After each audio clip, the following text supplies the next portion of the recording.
Ya, baik.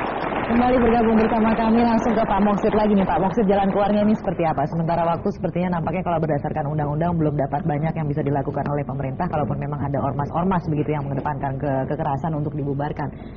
Iya, jalan pembubaran ini memang kan jalan panjang ya. Jalan yang paling singkat untuk bisa ditempuh untuk menyelesaikan tindak kekerasan dengan motif apapun di negeri ini, tidak ada cara lain kecuali polisi harus lebih proaktif, ya, harus lebih tegas di dalam memberikan sanksi hukum, menangkap, kemudian memenjarakan, diadili para pelaku tindak kekerasan itu. Hatta dengan alasan agama apapun, karena agama tidak memberikan toleransi terhadap tindakan kekerasan dengan motif apapun.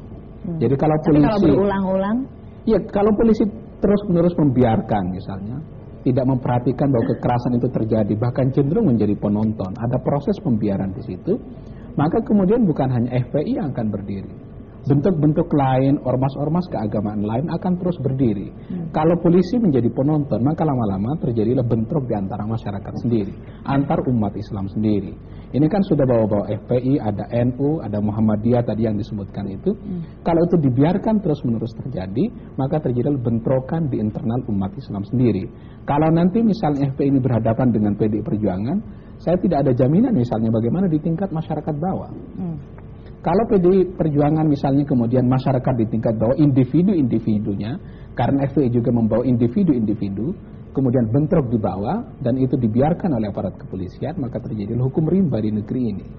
Jadi problemnya adalah, dan solusinya secara sekaligus, bagaimana aparat kepolisian tegas di dalam memberikan sanksi hukum terhadap para pelaku kekerasan. Jadi ormasnya tidak perlu dibubarkan? Itu jalan panjang. Harus ke sini, harus ke situ kan susah sekali. Karena ormas dibubarkan hari ini, besok Pak Munarman bisa mendirikan ormas dengan ideologi yang sama, dengan memberikan toleransi terhadap kekerasan misalnya. Kalau begitu, pembubaran ormas keagamaan jangan-jangan hari ini belum menjadi solusi. Kalau boleh sekarang saya bicara ke Pak Munarman. Pak Munarman, Anda pun sebenarnya sudah pernah divonis bersalah begitu dalam insiden Monas beberapa saat yang lalu. Iya, pertanyaannya. Pertanggungjawaban Anda pada waktu itu apa sih atas apa ya gitu yang kan sudah saya pertanggungjawabkan. Saya sudah masuk penjara, sudah saya pertanggungjawabkan, sudah selesai. Apalagi pertanyaannya?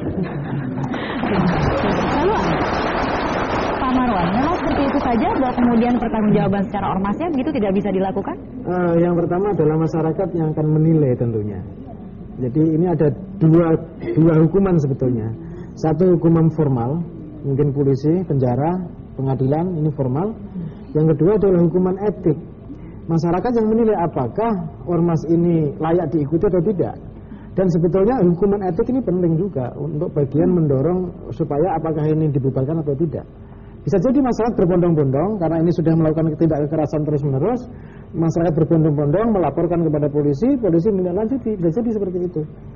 Tidak mungkin kalau misalnya aparat ketakutan menggerakkan. Gitu. Memang ini tidak bisa dipungkiri, jangan-jangan saya juga tidak berprejudice ya, tidak berprasangka jelek. Ini ormas-ormas seperti apa Pak Jamur di musim hujan ini, pertanyaan juga ada apa gitu kan? Ini pertanyaan juga. Apakah memang sudah tidak percaya dengan aparat pemerintah, tidak percaya dengan aparat hukum, misalnya, atau memang ada motif tertentu model seperti ini? Karena ini mohon maaf Pak Munarman, banyak juga keluhan-keluhan dari masyarakat. Surat pembaca saya baca juga banyak yang dilakukan oleh kawan-kawan FPI misalnya. Ini juga artinya apa? Ada semacam keresahan sebetulnya, tetapi bagaimana masyarakat tidak berani untuk mengungkapkan atau melaporkan kepada pihak